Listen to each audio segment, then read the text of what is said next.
It is time for the Anime Watch Club. Once again, we are back with our second half of Dororo and our analysis. Gentlemen, we're back. It is the second half of Dororo. What is good? We back. We back. All is good. With vengeance. We got arms. Yep, legs, eyes, and skin. Yeah, take that, Hyakkimaru. But we have a better relationship with our family. Yeah, we have the same daddy issues. The same daddy issues, but more appendages. What's good? What's really good?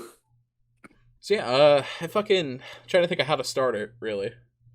I feel like it's a little bit of the same old, kind of rinse and repeat. And then we get a little bit of story throughout.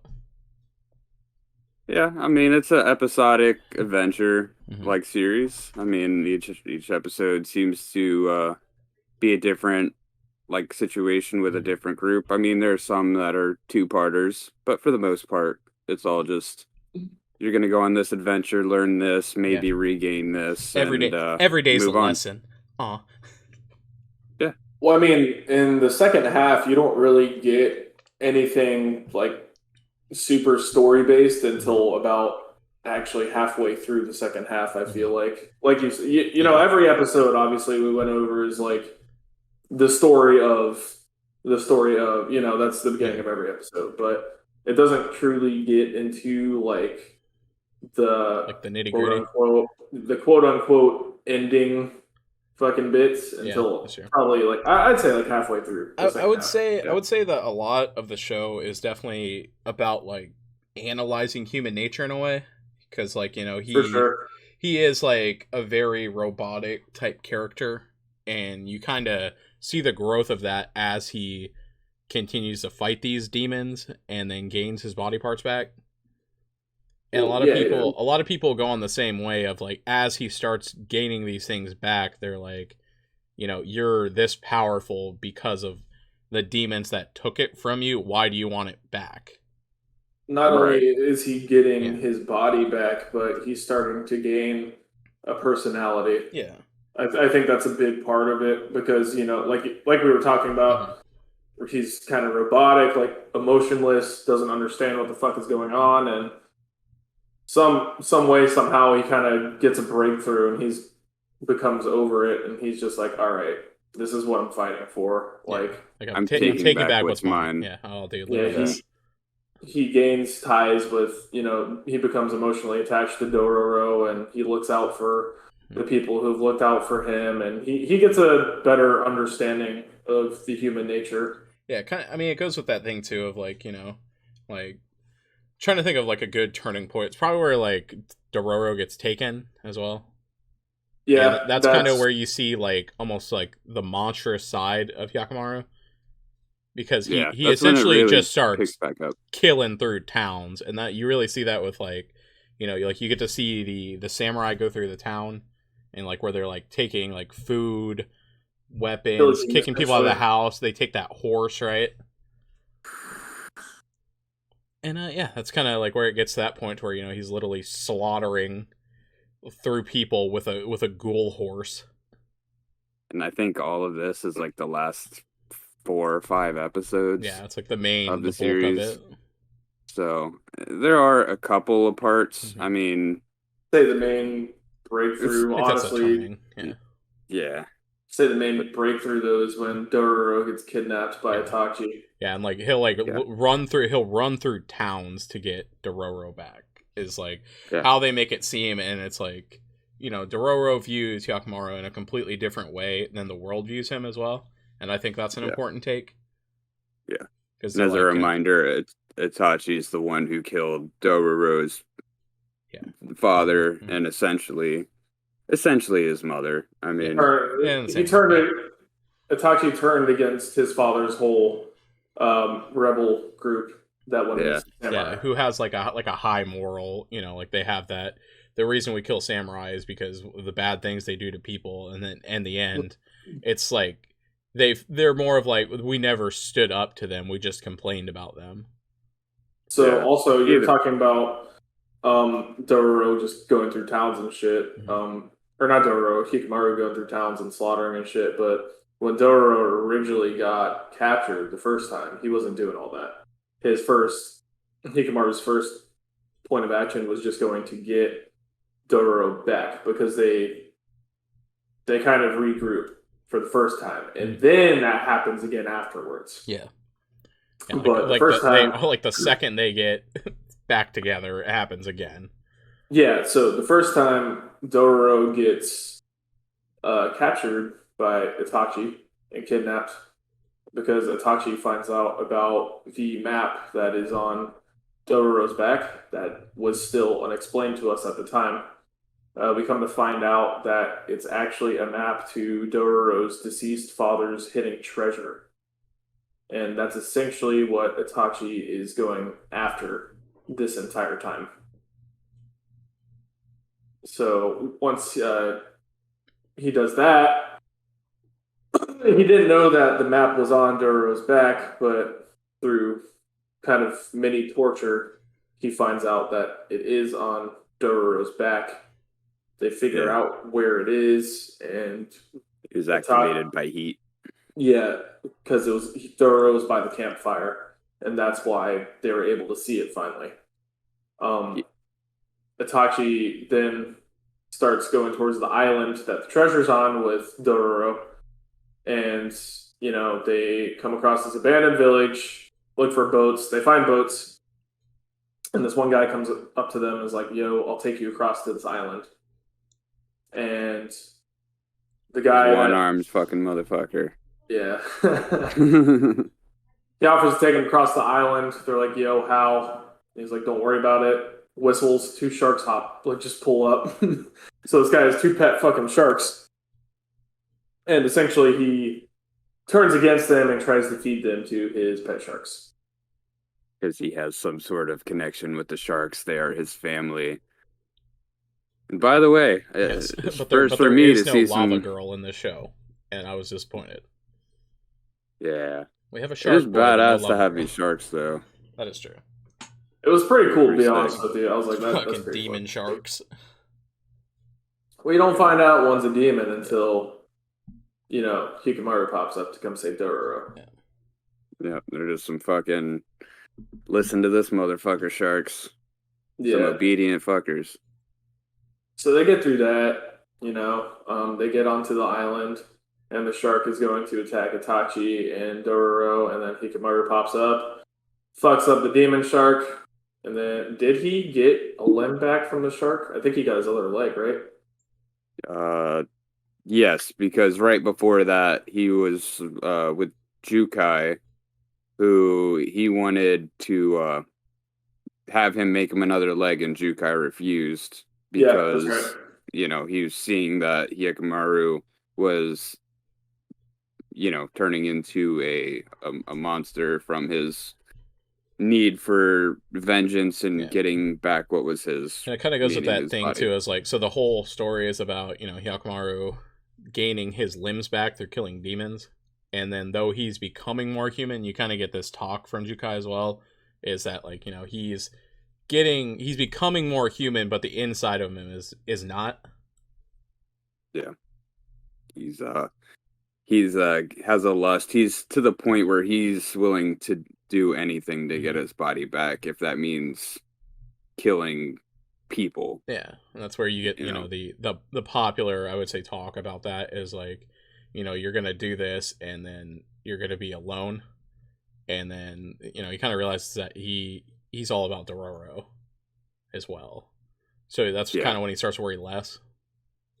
Yeah, because Dororo in this situation, I mean, other than being the primary, the show's named after him, but he's more of a primary she's more of a primary secondary character your PC in this. Oh, yeah, I'm conscious. He's growing.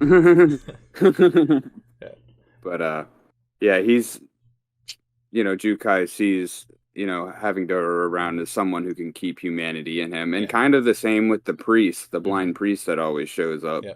Yeah, like every Hyakumaru by himself would probably lose his humanity in the attempt to get his body back. But they all see, as Dororo a good, secondary person to Hyakkimaru can keep his humanity within him. Well, yeah, and that's what we were talking about also, is like the second half of the show is essentially Dororo's fucking... Yeah, like how Dororo's, Dororo's the anchor to like Hyakkimaru too. Yeah, and Hikamaru loses sight of everything and just starts becoming a savage and killing anything and everything to get what's rightfully his back. And like even it shows him slaughtering demons and being like, what the fuck, why am I not getting body parts back? And at that point he's just fucking just killing and killing and killing and killing. Yeah, that one with like that fucking tree where he stabs it like 50 times. Yeah. And he's like, well, why aren't I getting anything? Like it's like a crane game. That chimera monster with like the lion like mane and the snake tail. Oh yeah, that's the new. I think that's a big turning point as well though in the season, because like we said, it just shows him losing sight of everything and he's just fucking slashing and dashing pretty much anywhere he could go, anything he could find to try and get what's his back to go against his family. I do want to talk about one like random part. It's completely unrelated, but so like a lot of the like demons are like really cool looking and everything like that. Yeah. So tell me, did you laugh at the rat ghoul that looks like Master Splinter? Yeah, for sure. Dude, that shit was that was the funniest shit I've ever seen in my life. I was like, oh, fucking Master Splinter's in here. Yeah, but like design wise, it's like, okay, there was that centipede that was in the sky, like that was dope as shit. The shark, they had Mothra in there too. Yeah, so. Yeah, the whole squad. Is that Rodan? Yeah, like the crab. Like every demon looks really fucking cool, and then you just got the rat. It's just like, okay, bro. It's just like, okay, bro, you ran out of ideas. Yeah, but like part of me as well thinks that's a slightly important part for like Tohomaru. And because it shows the like kind of his same like bloodlust for Hyakkimaru, because that's kind of like his turning point of like he's always been this like well-regarded hero of the land and stuff like that. Is like, oh, he'll take over and be like a good leader of everything, and then that rat thing comes up and then he just sets the house on fire because it has babies. Mm-hmm. And I think that's a good turning point for that as well, of how that like shows like how bad he wants to kill Hyakkimaru just to get to it's essentially it's the same, but it's like on his end. Yeah, it's essentially them both losing sight of everything else and just focusing on turning against what's driving them fucking crazy, essentially. Yeah. And it is the most effective way to get rid of rodents. Just burn it the fuck down. Yeah, I thought that too. I was like, just burn that house down. There's like 50 of them in there. Yeah. I thought he was crazy. I'm like, yeah, you're going to let them live, whatever. There's a lot of little demon rats up in that bitch. Yeah, we kill normal rats. You think we're not killing demon rats? Hell no. And I mean, just think of the smell after killing them. I mean, you're going to want to burn it either way. It's like that South Park episode, Burning Down Hot Topic. I'm trying to think. So then, I mean, it kind of does like a shift. So it goes back to like the shark thing, doesn't it? Yeah. So Itachi kidnaps Dororo to get the other side of the map to get his father's treasure. So they go to the island. Dororo ends up essentially helping Itachi because, I mean, they're all going to die either way. So the only way for them to survive is to band together and try to kill these sharks so that they can move along to the island where it's more safe. So Dororo kind of takes command position and, gives a nice little fucking speech to pump everyone up, call them pretty much little bitches, and, get everyone on board to try to kill these sharks. Dororo ends up diving into the water with a rope attached to try to lure the sharks out of the water so that they can all stab the sharks, kill him that way, and he's relying on Itachi to pull him out of the water, which is kind of a stretch if you ask me, especially that rat fuck. And excuse all my cursing, but it's just one of those things to fuck that guy. But So the plan ends up working. They pull Dororo out of the water. One of the sharks flies out, and they kill that shark. The other shark is gone with whatever Shark Boy's name is, because he ended up going back to land because they were going to save this boat of people to eat after the sun went down. So they killed the shark, made their way to land, and then Dororo became their prisoner again, and they tied him up to the tree, and then the whole campfire thing happened where they were actually able to see the map. Yep, and realize how close they are to it. Yeah. And then lo and behold, Hyakumaru's not there. He's on his way to there. And also, Tahamaru is also sending forces to this island. Yeah, to basically corner Hyakumaru. Exactly. And unless I'm missing something, that's where kind of shit just starts going down. Yeah, it's definitely you get a lot of small bits of action, and then it's just all right, it's about to get a little crazy. Yeah, there's every force. You have Rat Face Fucker there, you have the brother there, Yakumaru's on the way there, and Dororo's just right in the center of it all. Yeah, so. One of the sharks is dead. Mm-hmm. Shark Boy is with his other shark. They find the dead shark ashore. Yeah, feeds it. Because I guess they decided to just fucking drag a giant dead shark onto shore to prove a point. All fucking cut up and bleeding and all that mess.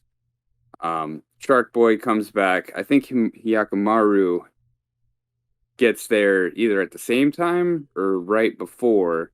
I think he shows up shortly after because the shark turns into a demon at that point and tries to kill Itachi and Dororo. Well, because they feed it. They feed the other one to the other shark. That's right. That's right, yeah. So now he's cannibal human-eating shark.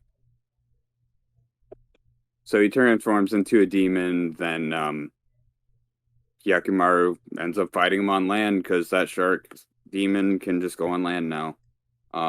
He ends up killing the shark, getting his leg back that Jukai refused to make another prosthetic for. So now he has both his legs back. And at this point, the only thing Hikamaru is missing is his arms and his eyesight. Yeah. Yeah. And then, so then you have, of course, the fucking World War II level bomb attack as well from Shark Boy. Shark Boy is like, well, fuck you. You killed my sharks. I'm pissed. So, well, yeah, he kind of disappears and then... it's that part's over, and then... Because Hikamaru's brother and his forces are trying to kill Hikamaru, Dororo, and Itachi while they're going for the treasure. So there's basically two separate groups of the story that you get. So you have Itachi and Dororo with that treasure shit, and then you have Hyakumaru, Tohumaru fighting with I forgot what two. I think it's Mutsu and Hyogo? The brother and sister. I forgot their names. Hyogo? Yes. Yeah, that's right.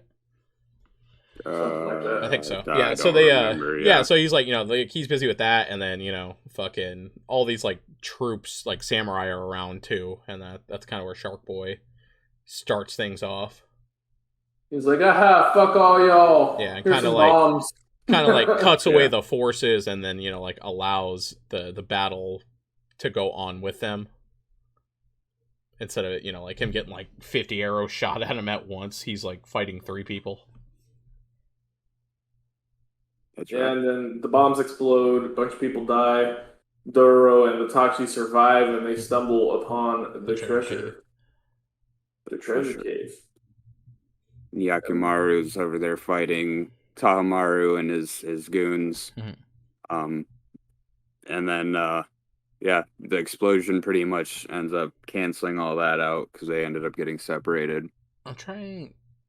What's it? I was trying to think when they when Hyakumaru wounds them. Is that later? That's the second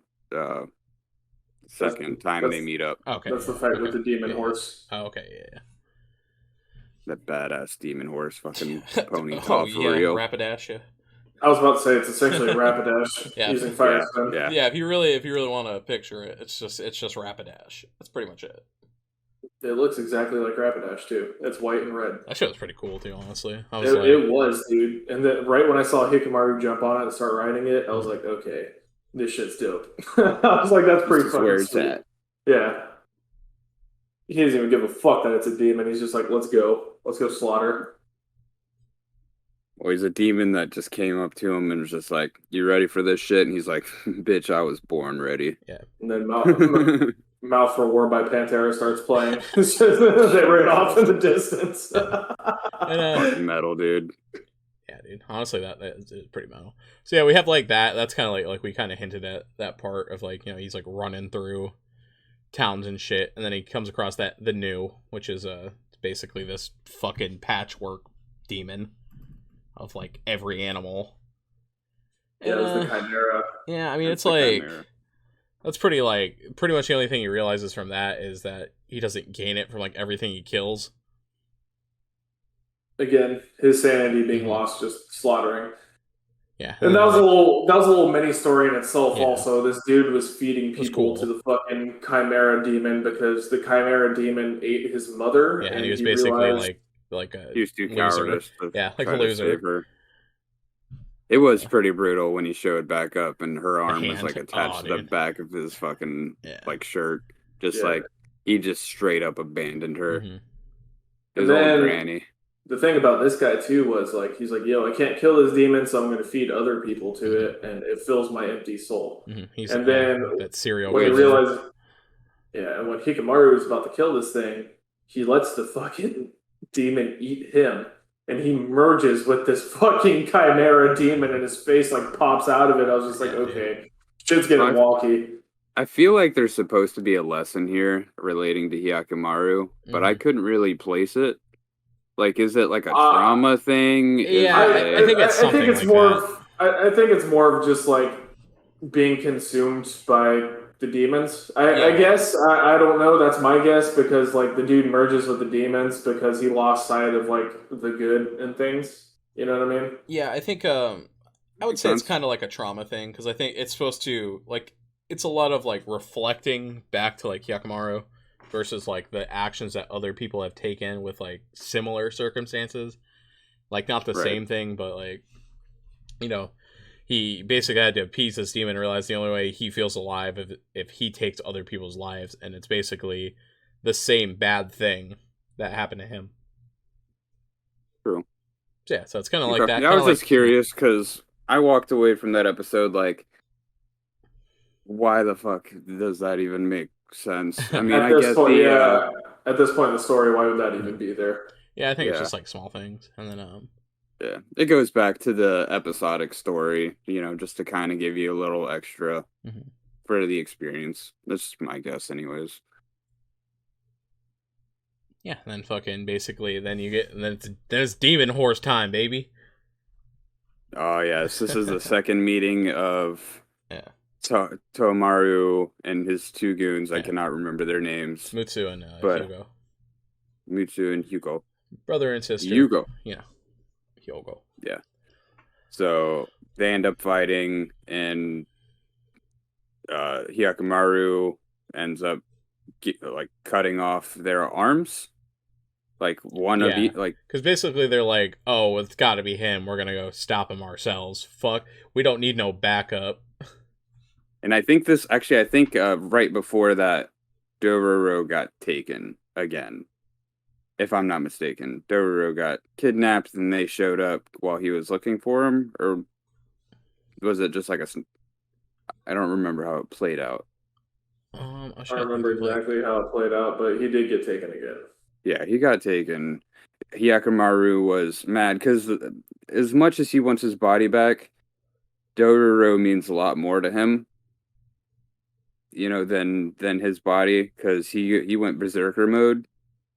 You know, he cut off a limb on each of the sides, and he cut his brother's eye. Yeah, so like that. Actually, that like fight happened before Dororo gets taken. So like Dororo's watching him fight the three of them, to where he like slashes arms off and shit.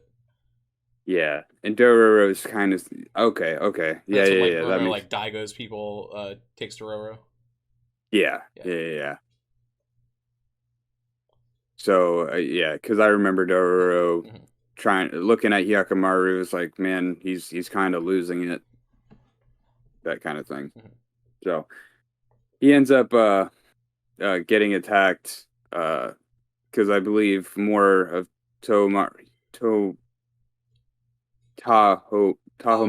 Jeez, my speaking needs waiting for some the work, but breakdown. Like, he's like, I can't do this anymore, and just logs off. Doug's having a stroke. Yeah. No, words are hard sometimes. But he ends up getting like side hit by some, other people from Daigo's clan, and ends up getting knocked into this ravine with a chopped up white horse. I feel like this part's one that I don't remember because they super specifically. Remember they get like he gets like blown off the cliff or whatever, like with the explosives, and so it blows up the horse and knocks Yakimaru down the cliff. Okay. Yeah. Yeah, so then it kind of like goes off, and then the fucking horse turns into Rapidash. Yeah. Yeah, so basically there's that, and then you have like the fucking, I guess they like decide to team up because Dororo's gone. Yakimaru's pissed. The horse is pissed enough that it came back to life. Yeah. And it's a demon. Yeah, and there's like a war brewing between like another clan and Daigo's clan at the same time. So like that's going on. All this shit's happening. Yakimaru's pissed, so he's like running through towns. And yeah, fucking trying to think, like, I think they like recover. I think one of them, like Hyogo recovers. Mutsu is like, she's like sick apparently with like some plague shit or something. Some disease. They it's something weird. Yeah, they don't like talk about it, but it's like this like purple Kool-Aid splotches. Yeah. And yeah, but apparently she's gonna be dead soon. Yeah. Well, or so you think. Yeah. And then I'm trying to think really where it like, because he's kind of just on like a tear, and he knows like kind of where he has to end up. Like he has to end up back like at the castle, and then they are like, hey, we're gonna go to the Hell Hall and fucking make a deal with some demons, because I guess like Daigo in the middle of this realized that the pact was ending, because they find out that I guess the demons never got to eat Hyakumaru's head. And I guess that was a whole thing of like why the deal got broken, and it only lasts for so long. Yeah, because isn't that why the Goddess of Mercy statue broke? That's where that whole part comes in. She kind of blocked that. Like protected it. Mm-hmm. Well, yeah, and then his brother and his dad are like, you're really going to bring yourself back to life just to hinder our whole clan. Yeah, and and that's where you get the whole like morality issue of like, we did it to save the land, and like you get like a little bit of his mom with in between that of like the same thing of like, I regret it, but I also don't regret saving the people of our land, but you shouldn't have to suffer for that, essentially. It's his mom's eternal battle, essentially, not everybody else's. Yeah, it's like not black and white, you got like the gray in the middle. Which it kind of, I think that's where the storytelling in this kind of really, makes a lot of sense, because it's like, I understand both sides of this. It is super cruel to sacrifice. Yeah, to keep sacrifice like a child for the good of the whole, like land, basically. But at the other end, I mean, it's like you only have to sacrifice one person for, essentially hundreds, thousands, millions, however many people are to, prosper. So I think that's where, both sides, it's not like overwhelmingly one side is right and one side is wrong. Yeah. I mean, talk about like the gray area of it. Yeah. And to where, so you basically, but not everyone's too happy. So, y'all want to go make a deal with some demons or what? So Takumaru, Muto, and Hyogo all go to this Hell Hall, because they're like, fuck Yakimaru, we're gonna kill him. We're making deals with you, basically. And then, so they both get Yakimaru's arms, and then fucking, it's probably the weirdest thing I've ever seen is that they give him eyes through the scars he has. Yeah.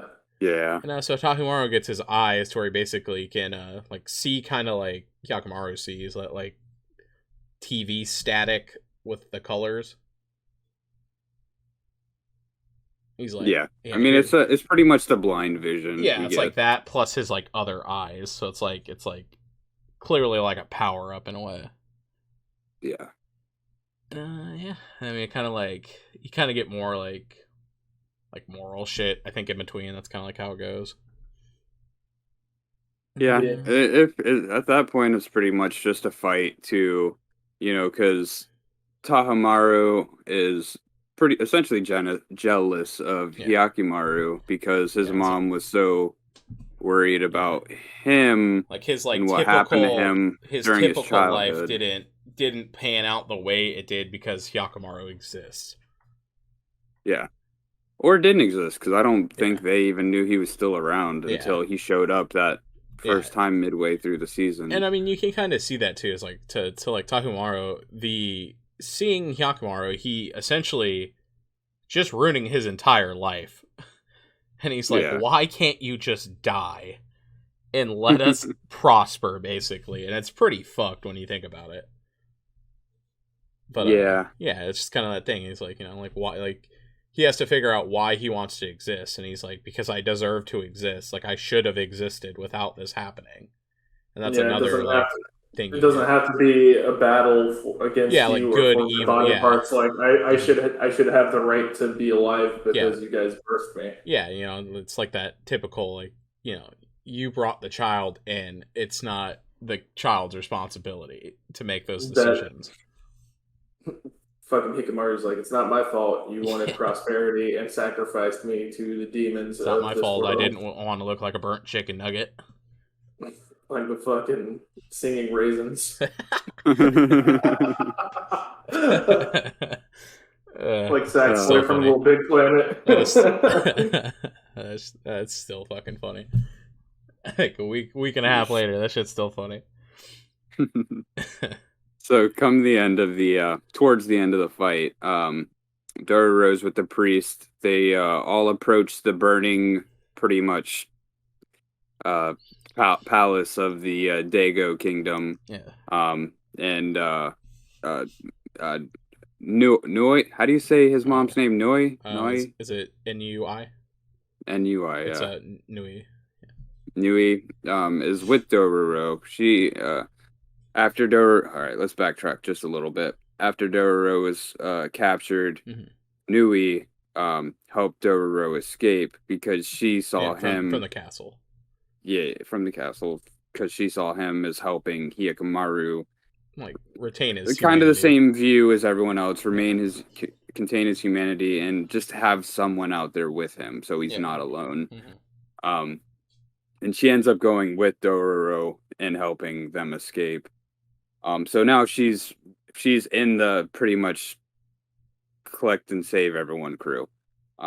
So there's underground passages you find out through the castle to kind of get around that they end up using.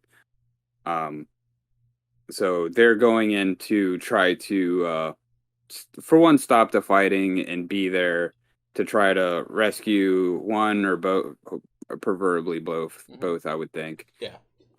So towards the end of the actual fighting, there's a moment where Hyakimaru can finish him off with a finishing blow, and this is kind of finishing this part of the arc with Hyakimaru, the humanity inside of him, as they somewhat describe, pretty much prevents him from killing Tohimaru because, during the fight, they're obviously talking to each other, saying, you're the reason I'm like this, just blaming each other for bullshit, even though it was the dad who essentially made all this happen. It's kind of like how I was saying about, like they both have different views and like that. And like, if you look from like Takumaru's perspective, is like his life, it's basically been ruined through Hyakimaru, and his is the same thing as like, this is the shitty hand I got dealt. It's not my fault. And they're essentially fighting just because of that. It's not because of the way they actually feel towards each other. No, it's all situational. They never even fucking knew each other. It's all based off of what Daigo essentially set up with the demons. I mean, they both got dealt certain cards, and they're both going against each other because of what Daigo had set up from this deal. Yeah, and I also want to talk about that fucking how cool that fight is, by the way. So after he spoiler, he slays Mutsu and Hyogo because they're fighting that fucking hell horse who bites off the guy's head.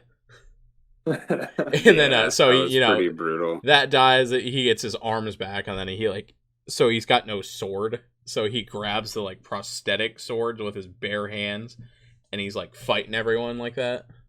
Yeah, because he gets his hands back, and he doesn't even know how to grab the sword or anything. His hands are just severed, and he's just fucking slashing him down and burning fucking house. Yeah, because I guess we never like really talked about it that much either, because like the way that I guess it's like prosthetics are set up, they're essentially like just like blades and like a holster in a way. Yeah. And so then the prosthetic hands slide onto the blades. So he essentially ripped off the hand, like the arms part, to use his swords. Yeah. So that shit was tight. But he was like fighting. He's like, yeah, I'm not fighting with one sword. I'm grabbing two of these by the blade. Can I also just say one thing that was kind of an annoying thing in this? What's that? He has a katana on his waist. Yeah, so and I don't think he used it. I thought about that too, but I think if I remember right, that those are like short swords.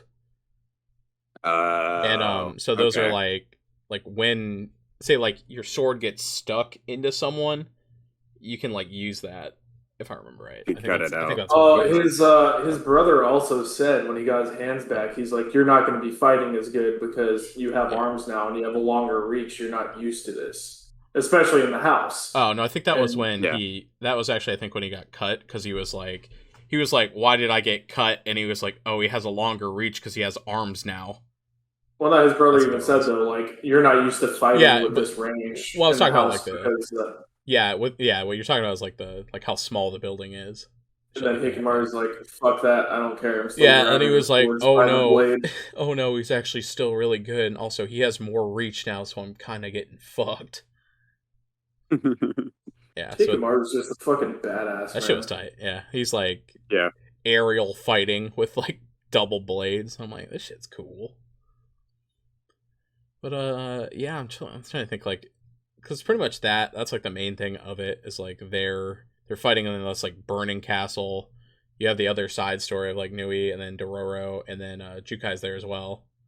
And then in all anime fashion, while they're fighting, the fucking theme song starts playing. Yeah. And it kind of goes to that point to where they all are like, we can't help them, and then Dororo's like, yeah, fuck that, I'm going to help them. I'm the only one that can. And then they end up all going through the tunnel, if I remember right, like back into the castle. Everyone but the priest. Yeah. Well, the priest is like, yeah, right. Yeah. Well, someone's got to be there to pull them out. Yeah, that's true. Because it's like they go in through like a well, so there's like a rope that someone has to pull on the other side. Yeah. And because then you get that he pretty much gets to that point, like you guys were talking about, like with he ends up not killing them. And then you find out pretty much like the whole process behind it is like how his life is, and like that his mom loves him and like always has. Then you have Jukai, who like took the place of his dad. Yeah, it's the realization that they're exactly like each other. Hyakimaru can finally see that I'm like you, your childhood was ruined. Almost, I mean, not the same exact way, but in a traumatic way, similar to him. Actually, no, that's completely wrong. But that's how they decide to kind of perceive it. Mm-hmm. I would say that's complete bullshit, but that's how they play it off. Yeah, that's kind of Hyakimaru didn't have fucking anything, and he was abandoned. Takamaru just had an absent mother. Get the fuck over it. Yeah, and then of course you also get that like brutal thing where he's like, where Tohomaru's like, you can have your eyes back, and rips his eyes out. But is that too brutally honest? Yeah, probably. But it is what it is. That is kind of how the story is.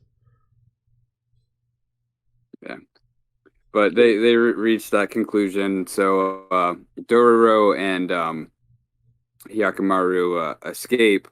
No, actually, before that, the demon gets pretty much exorcised from Takamaru and kind of just shows up in the middle of this, and it looks like a giant plant. Mm-hmm. And it only takes one strike from Hyakimaru in this like crystallized part of the top of it, and it's just dead, gone. It's like a final boss, I guess. Mm-hmm. Anyways, they end up killing that. They have their little kind of goodbye dialogue. Hyakkimaru and Dororo end up leaving, escaping back through the tunnels, and Hyakkimaru gets his eyes back after killing him. But Tamaru, Nui, and Jukai end up staying, and the fire. The castle ends up burning down. Yeah, it's kind of like you assume that they're all dead. Well, it shows like that way of like it's like almost like that goodbye to the chapter of his life, I guess. Because like he has Dororo, but his mom, like he'll probably never get past that. They won't ever have a normal life, so it's kind of like how it is. And then of course Jukai just feels like basically just shame from his past life. And so that's kind of like where he closes that book too. He's like, because he's always been trying to make up for it, and then with like Hyakkimaru, he feels like he kind of did a good thing, essentially finally forgiving himself. Yeah.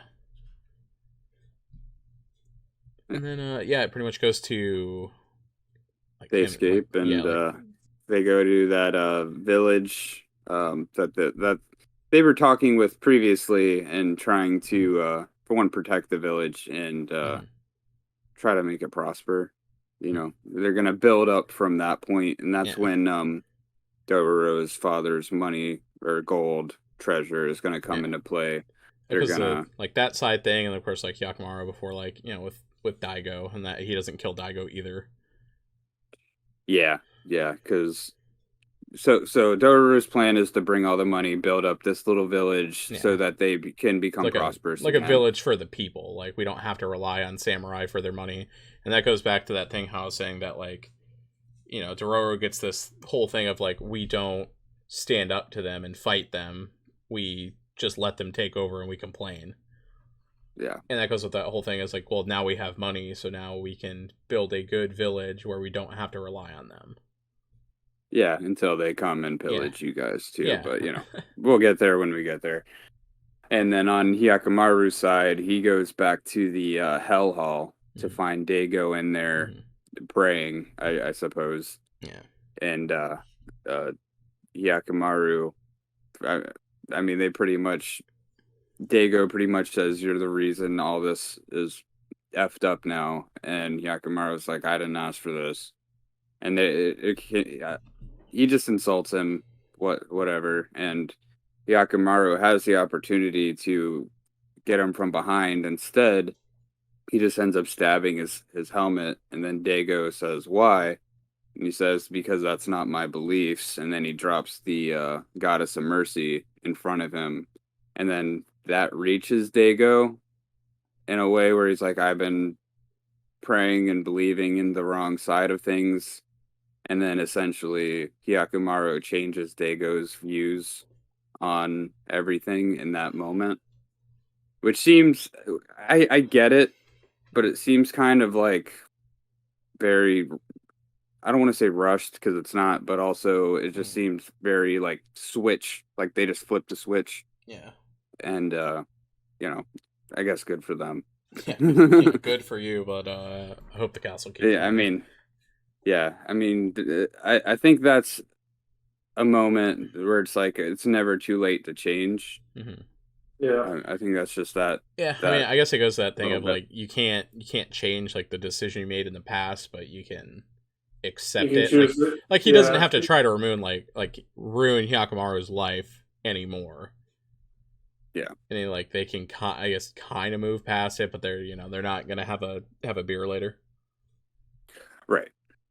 At least not until he can prove himself and do some good things. Mm-hmm. Then you never know. But in that moment, it just seems, it really showed the humanity that actually lived in Hyakkimaru. Mm-hmm. I mean, the person who overall did everything that happened up to this point. Mm-hmm. He was able to, let live and hopefully change him for the better, and that just kind of shows the completion of that arc of his character building. And then I think it also shows like why it is Dororo, like why it's called that, and how like Dororo kept his humanity. And it's basically pretty much tamed the beast. Mm-hmm.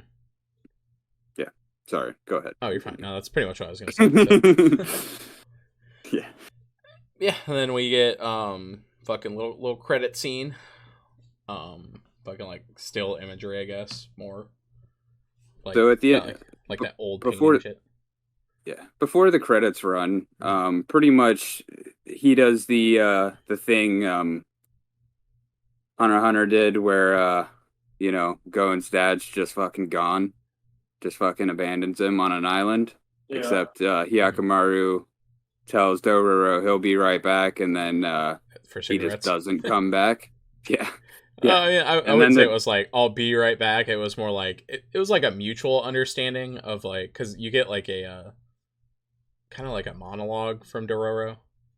Yeah. About like, that they basically are on different paths in a way, because like Dororo's like, I'll take the money, I'm going to help these refugees, and Hyakkimaru still has to figure out like who he is as a person.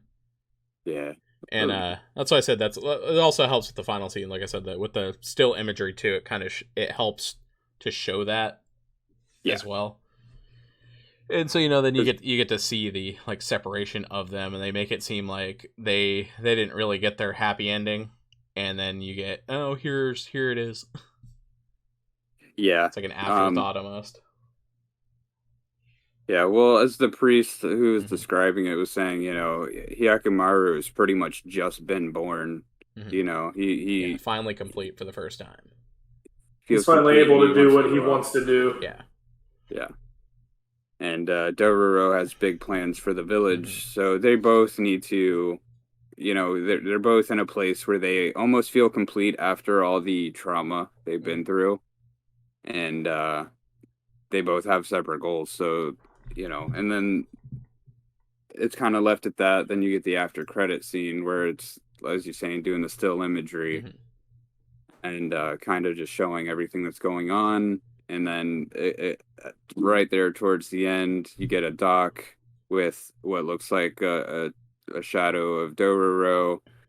Then you see Hyakkimaru. Here we go again. Hyakkimaru. Here we fucking go again. Hyakkimaru just running towards it, and then you can see like an older Dororo at the end. Like, clearly more prominently age. A woman. Yeah. Yeah, and she's happy to see Hyakkimaru. I'm not even gonna say it. It's fine. Hyakkimaru. It's cool. He's gonna see them, whatever. Yeah. And that's where the series kind of ends. Yep. At least this first season, as we recently find out they're working on a second. So. Yeah, but I would say so far, I think quite good. I enjoyed it a lot. I think the fight scenes were fucking awesome. Yeah, I think I would have enjoyed a little more of that, and then like probably a little less of the filler type stuff, even though they were still cool. The second half had a lot more filler than the first half did. Yeah, and I think I would have rather had like stretched out story, maybe like more fight, like Hyakkimaru, and like more stuff like that. Probably like more fleshed out. And then I would have liked a nice animated version of that, the still images of like them actually meeting again. But I know that's like a stylistic thing as well. So yeah. Yeah. So what do we think? What are we rating this one? You guys go ahead. I think for me, just at certain times, I felt like it was lacking. Yeah. Like, there was parts that I really liked, and there was times where I'm like, all right, we can get on from that. Rapidash was tight, so that saved it a little bit for me. And, like, basically, all of the parts with, like, Hyakkimaru fighting is the best parts of that. And then I like his whole story, and then some of the other parts of the story that I didn't really care for as much. And so I'd probably put it around like a 7.5. Like it didn't blow me away, but it also is like I don't think it deserves less. I would give it a 7.5 personally. I'm sitting around the same. My only complaint was kind of what we talked about a little bit, too much filler towards the end. But the first half definitely had me hooked, and then but. And the good thing about the whole storytelling part about the whole series was I feel like it did work very well. I just think it got a little lackluster before the ending of the show. It got convoluted. It's also like you get introduced to really cool characters as well, and then you don't see them for a while. Yeah, they just disappear. Yeah, and you're like, well, I would love to see Hyakkimaru fight Hyogo again. And but it takes like 6 episodes for you to see that. I dig the animation style as well. I think the animation was really good. I think the art was good. I mean, we talked about before, the aesthetic was pretty dope as well.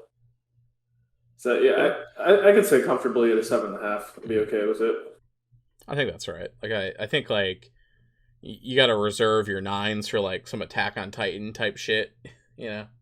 Yeah. And I think if you don't, I think it kind of, I don't know, like muddies the water of like anime and like animation in general. I mean, Dororo was great. I just didn't think it was like amazing. Yeah, and like that's like I said, that's where a lot of my stuff ends up at. It's like it ends very middle of the road, and you have to do something that really impresses me to like get bumped up each level.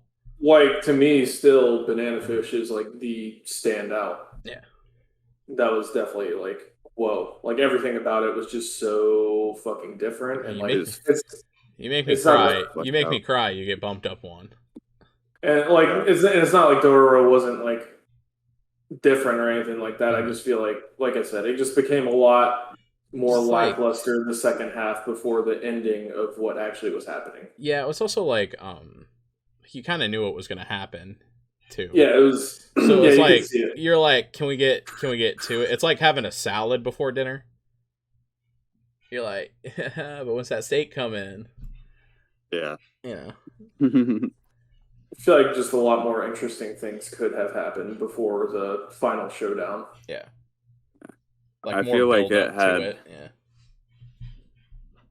I feel like at parts of it had a strong story, but it also had parts that weren't really hitting the mark. Yeah, 3-second shark boy. Shark's dead. All right, next. Yeah. And I think season 2 will be great. I do too. I think they'll have. Well, it seems like maybe a little bit more time, probably a bigger budget, and maybe hopefully a better, thought out story. Imagine how good that animation is right now. Imagine what it's going to be now. Yeah.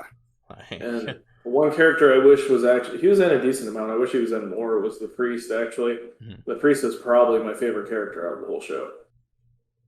I don't know why. He just was. Dude, he was a fucking wealth of knowledge. He was a badass too. He would fucking shit up. Oh yeah. But he was also smart. He's like, no, I'm not dealing with this. Yeah. It's like a Master Roshi. Yeah. Yeah, I think that'll do it for us. And next time we'll be releasing our thesis about the hypnotic nature of Zero Two's hips and how it's leading to the collapse of society. Oh, great. Peace.